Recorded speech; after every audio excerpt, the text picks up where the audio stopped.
আসসালামু আলাইকুম to everyone. চলেন আজকে আমরা পোড়া বেগুনের ভর্তা বানাই।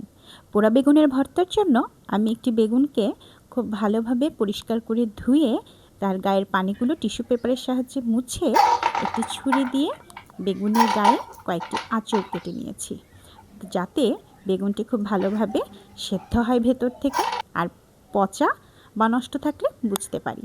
এবার কাটা জায়গাগুলোর মধ্য দিয়ে কয়েকটি রসুনের কোয়া পরে দিয়েছি। এবার আমি বেগুনটিকে পোড়ানোর জন্য এর গায়ে মেখে নিয়েছি কিছুটা সর্ষের তেল। বেগুনটিকে পোড়ানোর জন্য একটি শিক আমি বেগুনের গায়ে এঁটে দিয়েছি। বাস চুলা জ্বালিয়ে বেগুনটিকে উল্টে পাল্টে আমি পুড়ে নিচ্ছি।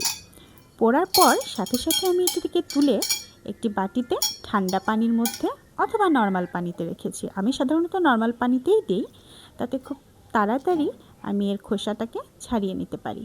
এই যে দেখতে পাচ্ছেন কত সুন্দর আমার খোসাটি তুলে নেওয়া গিয়েছে এবং একটু কিন্তু খোসা এর গায়ে লেগে নেই বা বেগুনটি ভেতর থেকে পুড়ে কয়লাও হয়ে যায়নি। এবার আমি একটি ফ্রাই প্যানে ভেজে নিচ্ছি 5-6টি শুকনো মরিচ।